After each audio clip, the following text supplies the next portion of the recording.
ఈరోజు నేను మీకు చదివి వినిపిస్తున్న కథ పోతురాజు భూతాలు. రచన వారణాసి రామకృష్ణ గారు. ఇక కథలోకి వెళ్ళిపోదాం. బొందల చెరువు గ్రామంలో ఉండే పోతురాజు పేరు మోసిన భూతమాంత్రికుడు. అతడి పేరు చెబితేనే చాలు దెయ్యాలు భూతాలు ఊరి పొలిమేరలు దాటి పారిపోతాయని జనం గట్టిగా నమ్మేవాళ్ళు. ఆయన భార్య అన్నపూర్ణమ్మ బహుదొడ్డ ఇల్లాలు, సార్థక నామధేయురాలు. పోతురాజు స్వభావం అతడి భార్య స్వభావానికి పూర్తి వ్యతిరేకం. తన ఇంటిలో వండిన వంటకాల వాసన వీధిలోకి తగిలినందుకే బాధపడతాడు. భార్యపై మండిపడేవాడు. ఒకనాటి సాయం సంధ్య వేళ 4 వ్యక్తులు అన్నపూర్ణమ్మ ఇంటికి వచ్చారు. వాళ్ళు ఆమె పుట్టింటి తరపున దూరపు బంధువులు. అమ్మ, చాలా దూరం నుంచి వస్తున్నాం, ఇంకా ఎంతో దూరం పోవాల్సి ఉంది, బాగా అలిసిపోయాం. ఈ రాత్రికి ఇంత భోజనం ఏర్పాటు చేశావంటే తిని మా దారిన మేము పోతాం అన్నారు వాళ్ళు అన్నపూర్ణమ్మతో. అలాగే, మీరు కాసేపు ఆ అరుగు మీద విశ్రాంతి తీసుకోండి, వంట సిద్ధం చేస్తాను అంటూ వంట ప్రయత్నంలో పడింది అన్నపూర్ణమ్మ.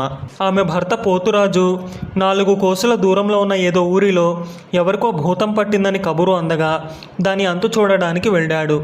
భర్త తిరిగి వచ్చేలోగానే వచ్చిన అతిథులకు భోజనం పెట్టి పంపగలనన్న ఆలోచన కొద్దీ వాళ్ళను ఉండమన్నది అన్నపూర్ణమ్మ. అలా కాక పోతురాజు పెందలాడే ఇంటికి తిరిగి రావడం జరిగితే వచ్చిన అతిథులు ఈ రాత్రి అన్నానికి బదులు బడితే దెబ్బలు తినగలరన్న సంగతి కూడా ఆమెకు తెలుసు. అన్నపూర్ణమ్మ క్షణాల మీద వంట పూర్తి చేసి అతిథులకు వడ్డన చేసింది. వాకిటి తలుపులు గడియ వేసింది. తలవని తలంపుగా భర్త వస్తాడేమోనన్న అనుమానం కొద్దీ కిటికీలోంచి వీధిలోకి చూడసాగింది. అతిథులు ఔరౌరమంటూ భోజనాలు చేస్తున్నారు. ఇంతలో వీధి మలుపులో కుక్కలు పెద్దగా మొరిగినాయి. అన్నపూర్ణమ్మ ఊహను నిజం చేస్తూ పోతురాజు వీధి మలుపు తిరుగుతూనే చేతిలో ఉన్న రాగి కట్ల కర్రతో అందుబాటులో ఉన్న కుక్కనొకదాన్ని గట్టిగా కొడుతూ, ఊరకుక్కలకేం తెలుసు, భూతాల పోతురాజు మంత్రశక్తి అంటూ గట్టిగా అరిచాడు. అప్పటికి అతిథుల భోజనాలు పూర్తిగా వస్తున్నాయి. అన్నపూర్ణమ్మ వెంటనే కిటికీ రెక్కలు మూసి అతిథులతో, అయ్యా, మీ భోజనాలు వేగిరం కానివ్వండి, నా భర్త వస్తున్నాడు. ఆయన స్వభావం ఎంత కఠినమైనదో ఆ భూత ప్రేతాలకు, గ్రామంలో వాళ్లకు, నాకు మాత్రమే తెలుసు. ఇంట్లోకి వచ్చి చూశాడంటే మీకు నాకు బడిత పూజ తప్పదు. నేను పెరట్లోకి వెళ్ళిపోతున్నాను. నా భర్త వచ్చి తలుపు కొట్టినా మీ భోజనాలు అయ్యే వరకు తలుపు తీయకండి. ఆ తర్వాత ఈ దీపం ఆర్పి తలుపు తీస్తూనే వాయువేగంతో బయటకు పరిగెత్తండి. అమావాస్య చీకటి, జాగ్రత్త సుమా అంటూ పెరట్లోకి వెళ్ళిపోయింది. కేక వేసి 1-2 క్షణాలైనా తలుపులు తెరుచుకోకపోయేసరికి ఒసే ఇల్లాలా అంటూ తలుపుల మీద గట్టిగా బాదాడు పోతురాజు. ఆ మరుక్షణమే కిర్రుమనే పెద్ద శబ్దంతో తలుపులు బార్లా తెరుచుకున్నవి. ఇంటి లోపల అంతా చిమ్మ చీకటి. ఆ చీకటిలోంచి 4 ఆకారాలు వేగంగా ముందుకు దూసుకువచ్చి అడ్డంగా నిలబడి ఉన్న పోతురాజును నేలకు పడదోసి అతన్ని తొక్కుకుంటూ చీకట్లోకి పారిపోయాయి.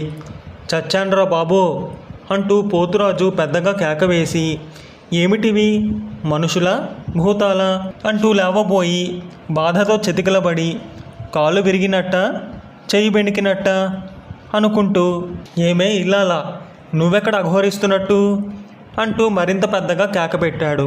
ఇదిగో వచ్చే అంటూ అన్నపూర్ణమ్మ ఒక ప్రమిదలో దీపం వెలిగించుకుని భర్త దగ్గరకు వచ్చి, ఇదేమిటి, గుడ్డల నిండా సొరకాయ పులుసు మరకలు, తల మీద చిరిగిన విస్తరాకు, ఆహా, ఇదంతా వాటి పనే అన్నది ఆశ్చర్యపడుతూ. ఆ సరికి పోతురాజు మూలుగుతూ లేచి నిలబడి, ఏమిటి, వాటి పనే అంటూ ఇంట్లోకి వచ్చి అక్కడ నేల మీద చంద్రవంద్రగా పడి ఉన్న అన్నం కూరలు చూస్తూ, ఏమే, నేను ఇంట లేకుండా చూసి దారిన పోయేవాళ్ళందరినీ పిలిచి సంతర్పణ చేశావా అంటూ పట్టరాని కోపంతో తాటి ఎత్తున లేచాడు. అన్నపూర్ణమ్మ చేతిలో ఉన్న ప్రమిదను అందుబాటులో ఉన్న ముక్కాలిపీట మీద పెట్టి, మీరు ఎన్నైనా అనండి, పొద్దున్నే ఏ పుణ్యాత్మురాలి ముఖం చూశానో నా పసుపు కుంకాలు నాకు దక్కాయి అన్నది. అదేమిటే, నేను అడిగిన దానికి నువ్వనేదానికి ఏమిటి సంబంధం అంటూ ఏదో సందేహం కొద్దీ గొంతు తగ్గించాడు పోతురాజు.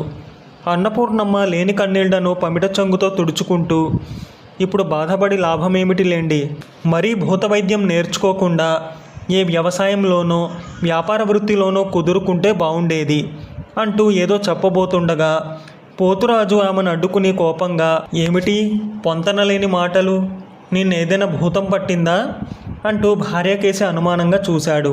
అది ఏదో ఒక రోజున జరిగి తీరుతుంది. ఇప్పుడు జరిగిందేమిటో వినండి. మీరు పొరుగురు వెళ్ళి అక్కడి వాళ్లకు పట్టిన భూతాలను వదలగొట్టారు కదా, అవి తిన్నగా వాటి దారినవి పోక మన ఇంటి మీదకి వచ్చి పడ్డాయి. అవి నన్ను నానా దుర్భాషలు ఆడుతూ, ఏమే భూతాల పోతురాజు ఇల్లాలా, మేము తీరని కోరికలు తీర్చుకోవడానికి, కావలసిన తిండి తినడానికి మనుషులను ఆవహిస్తూ ఉంటే కుంటి గుడ్డి మంత్రాలను మా మీద ప్రయోగించి మాకు నిలవనీడ లేకుండా చేస్తాడా నీ మొగుడు? ఇంటికి తిరిగి రాగానే ఏమి చేస్తామో చూడు. చచ్చు పుచ్చు తాడపత్రాలు, పురుగు కొట్టిన వేపమండలు అలా కింద పెట్టగానే జుయ్యమంటూ మీద పడి నిలువున విరుచుకు తింటాం. అప్పుడు కానీ మా ఆకలి తీరదు అని నట్టింట్లో పీఠం వేశాయి అని చెప్పింది అన్నపూర్ణమ్మ. ఇది వింటూనే పోతురాజు జారిపోతున్న జుట్టుముడిని గట్టిగా బిగించి, ఎక్కడవి ఎక్కడ అంటూ ఏదో మంత్రం ఉచ్చరించబోయాడు. ఆగండి, అప్పుడే కథ అయిందా? ఆ భూతాల వాలకం చూస్తూ ఉంటే ఆకలితో నకనకలాడుతున్నట్టు కనిపించాయి.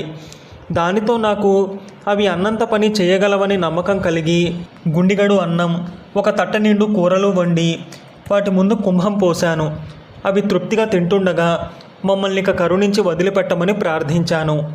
అన్నీ అందుకు సరేనన్నట్టు తల ఊపాయి. కానీ వాటిల్లో కుంటికాలు మెల్లకంటి భూతం మాత్రం నీ మొగుణ్ణి చింతనిప్పుల మీద కాల్చుకు తినకపోతే నేను అడవిపాలెం ఎల్లమందనే కాదు అంటూ ఒంటికాల మీద లేచి కోపంగా చిందులు ప్రారంభించింది.